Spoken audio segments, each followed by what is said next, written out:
Sabay-sabay natin alamin ang mga kaganapan na nangyayari sa ating bansa.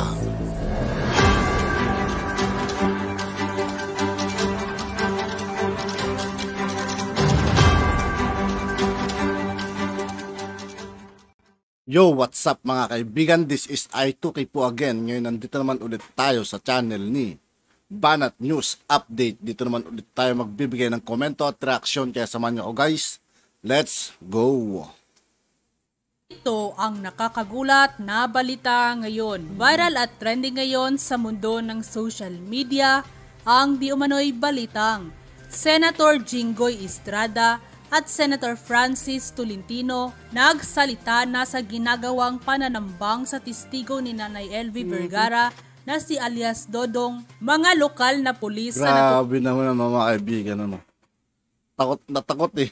naturang lugar nila, pinagdududahan na rin kung bakit may nakalusot pa rin na hitman para ratatin si alias Dodong, gayong binabantayan na nila ito ng 24 oras. Ngunit mga senador, isa lang ang sinisigurado kay Nanay LV Vergara na kahit ano pa man ang mangyari ay luluhod at gagapang ang mga Ruiz sa kulungan. Panibagong kaso na frustrated murder, ipapataw na rin sa kanila.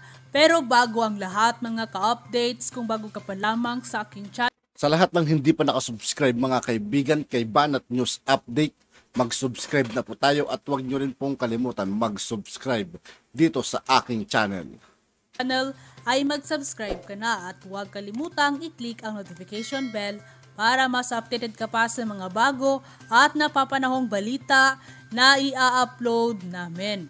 At ito na nga mga ka-updates, hindi na nga mapigilan pa, lalo na si Senator Jinggoy Estrada na mag-init ang ulo sa mga Ruiz dahil kaya nilang pumaslang para lang makatakas sa mga kasalanan nila kay Nanay LV Vergara. At isa pang dapat hindi lang kulong dapat sa mga to mga kaibigan, dapat hinahatulan na ng bitay itong mga to. Kasi wala eh, tignan nyo yan kaya nilang pumatay ng mga tao, di ba? Yung isang testigo, papatayin nila, binabantaan na nila. Hindi lang binabantaan mga kaibigan kung bakit tinutuluyan talaga nila. Raratratin na ng baril eh. Kagalit ni Senator Jinggoy Estrada, mga ka-updates, ay kung bakit nakalusot pa rin ang gunman, gayong bantay sarado naman ng mga sundalo at kapulisan ang testigo ni Nanay LV na si alias Dodong. Ngunit senador na may hawak sa kaso ni Nanay LV Vergara, sinasabing justice will be served at iyon ang sisiguraduhin nila kahit pa magbayad si Franz Ruiz ng maraming abogado. Kaya nang lumabas ang balitang ito ay hindi naman mapigilan ng marami sa ating mga kababayan na maglabas ng kanilang hinaing at komento sa mundo ng social media. At ayon pa sa kanila, desperado na yung mga amo ni Manang LV. Ingat po lahat ng testigo, gabayan po kayo ni Lord. God bless our senators. Protect Dodong at all costs. Those evil won't stop, that he will be dead. That's why please protect him. Ikulong nyo na yan. Please wag nyo na po patagalin pa kasi habang pinapatagal nyo, baka tuluyan ng may mawalan ng mahal sa buhay sa mga walang hiya at demonyong amo na iyan. End quote. Isang nakakabahalang kaganapan po ang nangyari kagabi na kinasasangkutan ng dating kasamahan sa trabaho ni LV, si alias Dodong, na pinagtangka ang barilin ng riding in tandem na may suot na bonnet. Si Dodong ay tumatayong testigo sa mga pang-aabuso at pagmamaltrato ng employers ni LV sa Mamburao, Occidental Mindoro na sina Franz at Pablo Ruiz. Bago na pabalitang nasabing insidente kay Dodong, ilang gabi na pala na may umaaligid sa bahay ng kanyang kasulukuyang employers at nagtatanong sa mga residente ng bayan ng Paluan, Occidental Mindoro, kung saan siya nakatira. Tinakasan ni Dodong ang pamilya Ruiz dahil na rin sa takot na malagay sa alanganin ng kanyang buhay. Ganun pa man, handang tumistigo si Dodong para patotohanan ang mga bintang ni LV at sa katunayan ay nagsumiti na siya ng sinumpaang salaysay sa piskalya kung saan nakasampa ang kaso laban sa mag-asawang Ruiz. Ginoong Pangulo, aking napag-alaman na kanina madaling araw ay nasecure na si Dodong at ngayon ay nasa pangangalaga ng CIDG Regional Headquarters sa Calapan, Mindoro Oriental. At dahil na rin sa napabalitang pag-casing ng mga kahina-hinaalang mga lalaki sa tinutuluyan ni Dodong, minarapat na mga kaanak at nagmamalasakit kay LV na ilipat siya sa mas ligtas na lugar nitong nakaraang Lunes. At dahil sa mga pangyayaring ito, maging ang mga kasulukuyang employers ni Dodong ay nangangamba na rin sa kanilang kaligtasan. Dalawa pang dating mga tauhan na mag-asawang Ruiz na sina alias JM at alias Patrick na maaaring magbigay linaw sa kaso ni LV ay napag-alaman ko na nagtatago at hindi matuntun ng mga kinaukulan. Ginoong Pangulo, bago pa man nangyari ang pagtatangka sa buhay ni Dodong, may mga pulis at sundalo nang nakabantay sa bahay ng kanyang bagong employer batay sa ulat noong September 10 ng ABS-CBN reporter na si Dennis Datu. Bantay sarado man sila, ay nagawa pa rin ang pagtatangka sa buhay ni Dodong, kaya nakakapagtaka kung bakit nangyari pa ito. Mr. President, I don't want to point an accusing finger at anyone at this point, but one cannot help but wonder about these bold and brazen acts against these defenseless individuals. I believe it is necessary to provide additional security for Dodong's employers, and even to aliases JM and Patrick, if they ultimately agree to testify before the Committee on Justice and Human Rights. Criminal charges of serious physical injuries, illegal detention, and violation of Republic Act No. 10361 or the Batas Kasambahay were already filed against Vergara's employers before the office of the city prosecutor in Batangas City. Mukhang pader na may tuturong ang binabangga ni na LV, Dodong, JM at Patrick. Maliit na bagay kung tutusin ang pagbibigay seguridad sa kanilang kaligtasan kung ang kapalit naman ito ay ang paglalahad ng katotohanan laban sa mga lumalapastangan sa ating mga umiiral na batas at para sa pagtataguyod ng mas naangkop ng mga pulisya. Protecting the witnesses is not just a legal obligation. It is a moral imperative. By upholding this duty, Dapat itong mag-asawang Ruiz na to talaga binibite, mga kaibigan. Yun ang suggestion ko rito. Yun yung para sa akin lang ng mga kaibigan na. Dapat talagang maibalik yung death penalty kasi kawawa yung mga tao, yung mga nasa baba. Kayang-kaya nilang patayin mo. we not only promote the principles of fairness and equality, ensure an environment where they can testify freely and without fear, and foster a culture where the voices of those silenced but willing to stand up for the truth are heard regardless of their social standing and circumstances. Thank you, Mr. President. I wish to associate myself with the privileged speech being delivered by our good colleague, Senator from San Juan. Alam mo, Mr. President, I think public order really is something that is need to be focused on sa ibang lugar ng Pilipinas. Hindi naman lahat, Mr. President, pero ito ngayon, you can just imagine the sequence of events.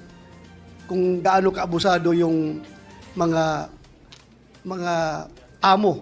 Ewan ko kung amo ba is a Tagalog term, Mr. President? Amo, yes. Is a Visayan term for us. Amo din. Amo. Yes. Yung amo nung katulong na binulag, if you were able to hear the testimonies that were delivered during the committee hearing of Senator Tolentino, grabe, sobra-sobra yung pang-abuso. Tapos ngayon, nakasecure tayo ng isang witness na makatulong para mapanagot ang may sala.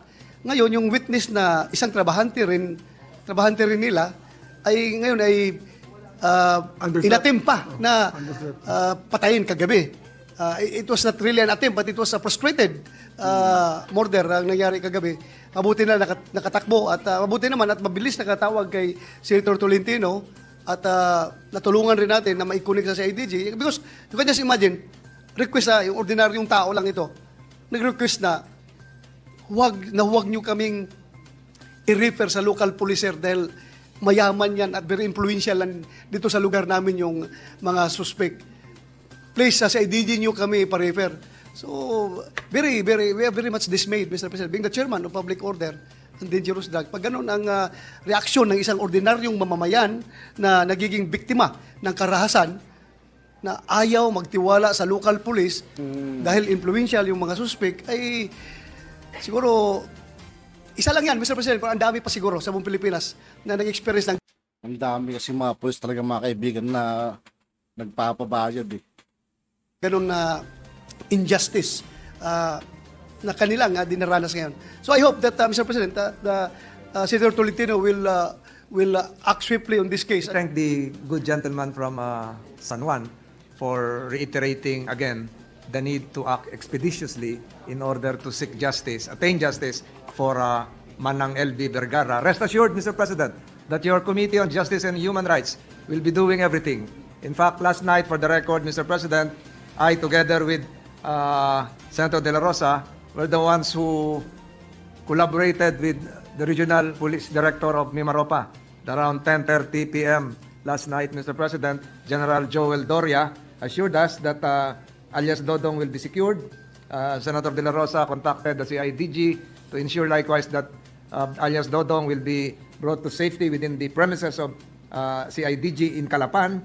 So at around 3 a.m., Mr. President, nilipat nga si alias Dodong sa Calapan. Hindi pa ho siguro ito ang huling kabanata, and we are moving forward to have even Manang LV Vergara be placed under the Witness Protection Program. Your committee has already provided, together with Senators Padilla and Estrada, medical services for Manang LV, who was blinded both eyes. Your committee has likewise provided free legal services for Manang LV Vergara. Hindi pa ho tayo titigil dito hanggat hindi pa ho ito natutuldukan, at naniniwala po kami na kahit 5 o 6 yung abogado na dinadala nung Ruiz Couple, meron pong pupuntahan po to. Rest assured, Mr. President, that they will still conduct another hearing, and with the assistance of Senator De La Rosa, Senator Padilla, Senator Estrada, and even Senator Tulfo before, during the first hearing, I think this will not just be highlighted, but justice will be served, Mr. President.